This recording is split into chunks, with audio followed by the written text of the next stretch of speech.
My ex-girlfriend left me over a misunderstanding, blocked me completely, and disappeared. Now she's back 7 years later with a shocking demand.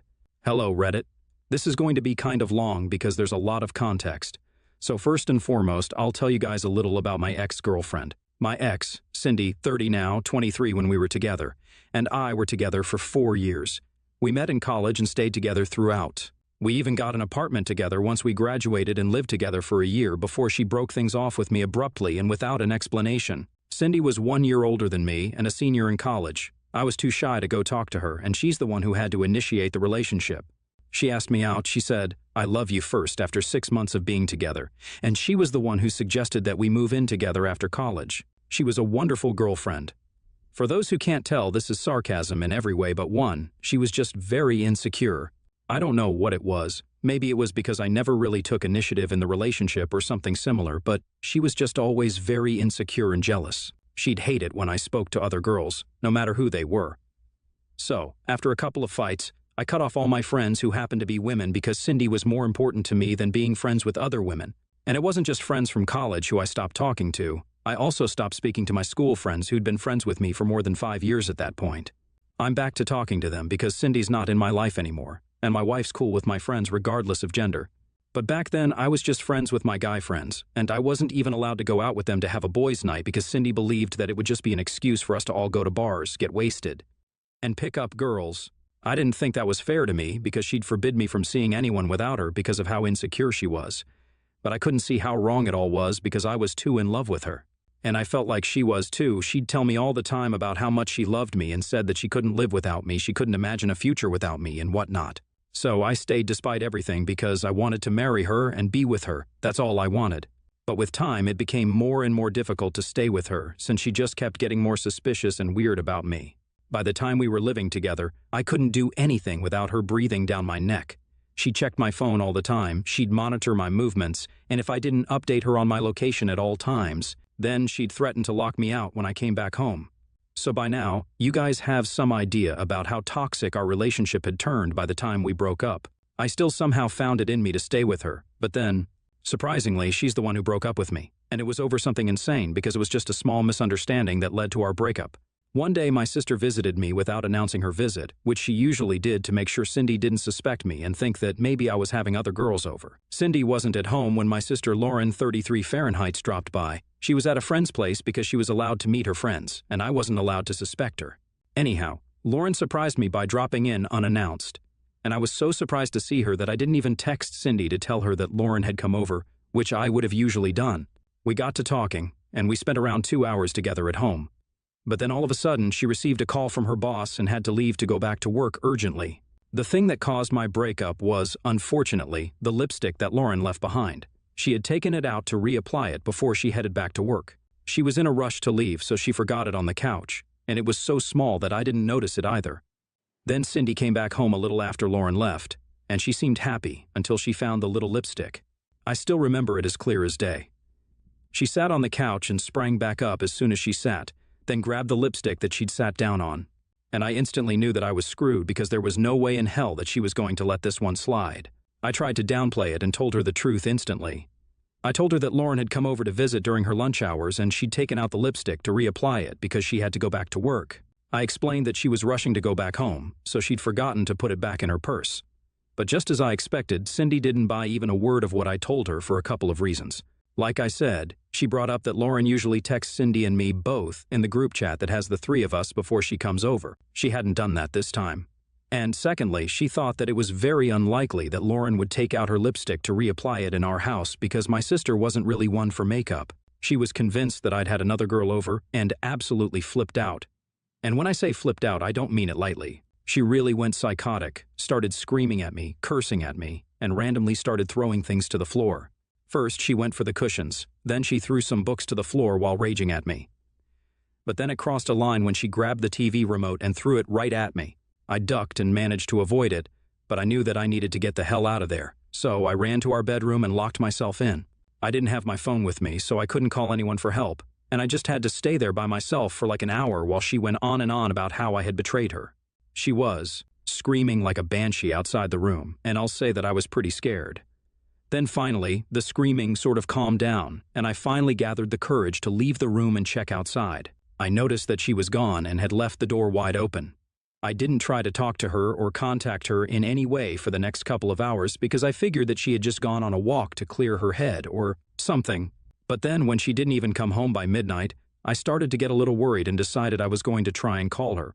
To my surprise, I noticed that the call didn't go through, and after the first couple of tries, I realized that she had blocked me. I tried to text her, but with no luck because I was blocked there as well, and she had also removed me from all her social media accounts. I was paranoid and tried to call her friends, but they didn't answer my calls either. And I guess they had blocked me too. For the next few weeks, I just kept trying to contact her in any way I could, but she just did not answer. After almost a month of trying to track her down, I gave up because I realized that she did not want to be found, not by me at least. I was completely lost without her, and the next few months were really the toughest of my life. I don't know how I got through it. All I would do was just go to work, come back, miss her, and pretend that things were fine. People tried to convince me that I was better off without her, but I just didn't feel it. I moved out of that apartment after a year. I tried to stay there because I thought that if Cindy ever came back, she would be able to find me if I remained in that apartment. But after I moved out and had a new address, I gave up any hope of reconciling with Cindy. We never got any closure, and that was my biggest disappointment so far. I was pretty depressed and tried not to talk to women after my breakup because I didn't want to feel like I was betraying Cindy. That changed when I met my current wife, Amy, 27 Fahrenheits. She was a colleague at work and she was really sweet to me when I was new, and not just me, but she was sweet to every single person in the office. She was beautiful, intelligent, and had a brilliant personality. So despite my best efforts, I couldn't help but fall for her within a few months. I had promised myself that I would never put myself through another relationship again after Cindy. But that all changed when I met Amy. We've been together for almost 4 years and have been married for 2 now. I'm at my happiest with her, and I had honestly totally forgotten about Cindy, until recently when she made a sudden reappearance in my life. 7 years had passed since our breakup, or rather her just walking out on me like I meant nothing to her, just over a petty misunderstanding. Last weekend, my wife and I were just chilling at home when she suddenly rang our doorbell. I was the one to open the door, and before I could even register what I was. Seeing in front of me, she dragged the little boy, around 7 years old, right in front of me and demanded that I pay 7 years of child support immediately. She completely tore into me before I even had a chance to speak and started yelling at me about how she had spent the last 7 years of her life trying to track me down so our son could finally have a father. I just stood there silently while she yelled at me, accused me of being an absent father, and demanded that I pay child support to her and cough up the amount that I had managed to avoid for the last 7 years. I had no idea how to respond to any of that and just stood there like an idiot while she continued to scream at me. Obviously, it was not my fault. I had even waited for her to come back for 1 year after she had left abruptly. She was the one who had abandoned me and our relationship, and I was 100% sure that it was not even my son who she brought along with her. The reason I was not saying anything was because I was literally too shocked to say a word. Noticing that I had been gone for a couple of minutes, Amy decided to come out and check what was going on. And that's when the situation turned around because as soon as she saw my wife, Cindy's face lost all color, and it appeared that she knew she was screwed. At the time, I was not aware of what was happening, but all I knew was that Cindy was not okay when she saw my wife, and even Amy seemed really surprised to see Cindy there. Before I could say anything, Amy and Cindy started arguing, and I couldn't make out what they were yelling at each other about. But I knew that things were bad, and they already knew each other from before. They were at each other's throats, verbally attacking each other and calling each other every derogatory name in the book. And I stood there like a silent spectator along with the other little boy, trying to figure out what was going on. Then finally, Amy brought out the big guns and said that if Cindy didn't leave, then she was going to call the cops, and that would not be good for her. Cindy did not look happy about it, but ultimately she left after shooting us both dirty looks and cursing us out some more. When she heard that Amy threatened to call the cops again, and I'm not even kidding, Cindy literally made a run for it. She grabbed her son as soon as Amy mentioned the cops and got out of there as quickly as she could. I had no idea what just happened, but I figured that Amy would tell me everything after Cindy left. Now, this is where things took a really weird turn because as soon as Cindy left, Amy turned towards me and started screaming at me, saying things like, "How could you do this to me? And I can't believe you hid this from me." I still didn't say anything and just stood there looking at her really confused because that's how I felt. I was really confused. And the things she was accusing me of also did not make any sense to me. She was acting as if I had hidden my relationship with Cindy from her on purpose or something, but I had not done that. I'd always been very open with Amy and told her everything about my ex, so I did not understand why she was reacting the way she was. The only thing that I hadn't done was show her a picture of Cindy ever. But that wasn't on purpose. It was mostly because I had lost my phone before I moved into my new house, and it had all my pictures with Cindy on it. So when I lost that, I lost a lot of pictures that I had with her. I had also deleted most of my pictures with her off my social media because it was a very painful reminder of what our relationship used to be and how she had just disappeared without an explanation. So to sum it up, I deleted my pictures with her on my social media, and then I lost my phone. So I lost all the pictures that I had with her because I hadn't backed them up anywhere else either. I never tried to get them back because I just thought that it was a good thing that I didn't have any pictures with her anymore, since it just meant one less thing that would remind me of her. Sure, we had a couple of group photos that were still up on my friends' social media accounts, but I made them take it all down because I didn't want to see myself with her anymore. I would have shown those pictures to Amy had she ever asked for it, but she didn't. And it just seemed like too much work to go digging for group photos or photos of me and Cindy to show to Amy when she didn't even seem interested in seeing the woman, so I never got around to showing Amy how Cindy looked. After that incident, Amy said that she wanted to leave and go live with her parents for a while so that she could cool down and clear her head before she came back. In spite of me begging her to stay, she still left because she said that she just did not want to be in the same room as me for a while and really needed her own space to deal with this. I didn't even know what this was because she did not give me an explanation, and it just felt like a repeat of whatever had taken place with me and Cindy. I was devastated for that entire day, and it wasn't until the next day that I finally made some calls to try and figure out what exactly was going on. I called her parents first, but they told me that I should have told them about Cindy before instead of just springing it on her like this. They fried me for a while and then disconnected the call without giving me any explanation. So then I called Amy's oldest sister, my sister-in-law, who was the only other person likely to have an explanation. I was completely lost, and she was my last hope. So when she answered my call, I wasted no time in explaining what had happened, and that's when she told me the real story of how Amy and Cindy knew each other. Apparently, Cindy and Amy were cousins. Cindy's real name was Cinia. They're not her real names. I'm just using similar examples, which was something I had never used to refer to her, which is why Amy had never made the connection. Apparently, Cindy had always been a big bully who had pretty much ruined Amy's childhood. Things had been bad between them for a while, but it all came to a head on Amy's 18th birthday. Cindy hooked up with Amy's longtime boyfriend of almost 3 years. My in-laws were pissed, and Amy's mother, Cindy's mother's sister, got into a huge fight over Cindy's behavior. Obviously, both parents took their own kid's side, and so their family stopped speaking to each other. They were completely cut off from one another. But the bullying did not end there because Cindy decided that she was going to take revenge on her cousin by spreading nasty rumors about her online. It got to a point where their parents had to get involved all over again, and this time Cindy finally decided that she was going to leave Amy alone, but only because her parents had told her to cut it out. That was the last time the two cousins spoke to each other, and finally they met about a couple of days ago because of me. After the phone call with my sister-in-law, I finally figured out why Amy had been so mad when she saw Cindy at our door. Apparently, the meeting with Cindy, or Cinia as Amy knew her, had brought up painful memories for both of us. I spoke to her after that phone call, and I guess my sister-in-law must have talked to her because she finally talked to me instead of just letting the phone ring. I told her that I understood where she was coming from, but it wasn't exactly my fault that we hadn't been able to find out about this common link between us. Mostly because she'd never asked or shown an interest in Cindy, and rightfully so, since it was all in the past anyway. And she was the future for me. Had she asked me about Cindy even once, then I would have instantly shown her a picture, and we wouldn't have had to wait for so long to find out about this connection between us. I tried to explain my side of the story to her rationally, but for some reason, she still thinks that I am the bad guy here, and that I should have known more about my past relationship, so she would have asked me about it as well, and then we would have been able to uncover this sooner. I just couldn't see how any of this was my fault, and I told her so as well. So she got really mad at me and stopped speaking to me after telling me that I was being stupid and self-involved. She then told me that she had a horrible history with Cindy, and she expected me to understand and respect that, to which I replied that I had a horrible past with her as well.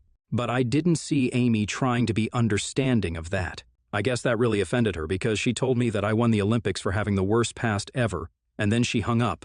Since then, she has not been responding to any of my calls or texts, and I feel like I really screwed up here. My wife usually never loses her cool like this, so this was definitely a very touchy and sensitive subject for her. But I feel like she needs to realize that this is a sensitive thing for me as well, so it's not really fair to put the entire blame on me when I don't even understand what my fault here was exactly. I'm just glad that I haven't heard from Cindy yet, because I'm sure that if she continues to try and get involved in my life, then this mess will only get bigger. Anyway, AITA for not telling my wife enough about my toxic ex-girlfriend? Update 1. Hi guys. So first of all, thank you all for the comments that advised me on what to do here. I'm really thankful for everyone who had something to say. And for those of you who wanted to know if my wife had ever mentioned anything about the bullying before, no, she had not. She had never told me that she had been bullied relentlessly in the past, and I only found out about that part of her after the phone call with my sister-in-law. It wasn't my fault, I know, but I still took the initiative and decided to go see my wife at her parents' place. I wanted to make this relationship work, and I knew that if I wanted to be with her, then I would have to go and set things right, even if it wasn't my fault. Because it was us versus the problem, and not her versus me. Yesterday, I finally visited her after almost a week of not speaking to each other. Both my in-laws and Amy were pretty surprised to see me there, but I didn't wait for them to say anything. And as soon as the door had been opened, I went straight to Amy and gave her a big bear hug. She was taken aback, but she hugged me back, and we just held each other for a few minutes before we even said anything. This last week had been tough for both of us, and we knew we just wanted to be together. Who was right and who was wrong didn't even matter anymore. As soon as I broke away from the hug, she apologized to me and started crying immediately because apparently she had thought that she had lost me forever due to the meltdown that she had after Cindy's visit that day, and also because of the way she had been behaving after she left the house. She acknowledged that she had been totally unreasonable and irrational in dealing with the situation and just kept apologizing constantly. Her parents and I consoled her and calmed her down as she sobbed profusely. I was happy to see that she had realized that the way she had been acting was a little unfair to me. But at the same time, I also felt guilty for not reaching out to her earlier, since that is what really caused her to break down. When I finally visited her yesterday, after a while, once we talked things out, she packed up her stuff to come back home with me. And here we are, back home together. I wouldn't say that things have gone back to normal, but we're working on it and trying to make sense of everything that has happened in the last week, including Cindy's visit, which we still haven't been able to get to the bottom of, but we'll find out what that was all about as well. Update 2. Hey guys. So, we finally found out what Cindy was here for. No prizes for guessing that it was for money, which she had made very clear to us as soon as she arrived by demanding that I pay child support for a kid that barely seemed or felt like my own. Amy and my sister-in-law made several phone calls to get to the bottom of what was happening with her, since their families were not on speaking terms and hadn't been for several years. And they found out that the kid was not mine, obviously, but she had been dating some guy for a couple of years. In fact, I think she had even been two-timing me for the last couple of months of our relationship. I don't have any proof for it, but it would sure make sense because she broke up with me over something really petty and then just cut me out of her life randomly like I was nothing to her. So it would add up if she had already had another guy lined up to take my place after she broke up with me. She was probably already pregnant by the time she left me, and she just needed a way out. The incident with my sister was the most convenient way for her to leave. Most people in her family were aware of her relationship with the other guy, but I was forbidden from speaking to her family unless she was with me. So I never found out about it, and never would have had she not made the terrible decision of showing up at my doorstep just to intimidate me into giving her money. As it turns out, the other guy had dumped her a couple of months ago, and since she had quit working after she had met the other guy and had her baby, she didn't really have any savings of her own and was running short on money. He'd done the same thing to her that she had done to me, just disappeared without any explanation. And now she was struggling to make ends meet. Her parents had refused to help her because they wanted to save enough to retire, and they wouldn't be able to do so if they started supporting her and her kid all of a sudden. Which is just crazy selfish, but it explains why she was so desperate. None of her family has heard from her after she ran into Amy at my house, but I'm sure that somebody will find her and either try to help her or just report her to the cops. Because from what I'm hearing, she has already been scamming a few people out of cash. Now, these are all just rumors, but they might as well be true because after what she tried to pull with me, I wouldn't really put it past her. Update 3. So, it's a late update, but Amy and I have decided to join couples counseling as well as individual therapy because I don't think we are dealing with her past as well as we thought we were. Just one appearance from Cindy had sent our lives crashing and burning. We couldn't let that happen again, so that's why we made the decision that we made. As for Cindy, we heard from a couple of relatives that she was now living with another guy whom she had met online just a few days ago. But he was already smitten with her and had offered to let her move in. Her parents were inconsolable because of how she had been acting, and even more so as she had told them that they were not allowed to meet their grandson anymore. Not to take her side, but honestly, what were her parents even expecting? They had turned her away when she needed them, and now they expected her to just be fine with it? That's just ridiculous. They had always enabled her behavior, be it with me or with Amy. Her parents weren't pleasant people, and clearly neither was she. The apple doesn't fall too far from the tree, and she's living proof of it. Amy and I just feel bad that the poor kid has to suffer the consequences of her bad decisions.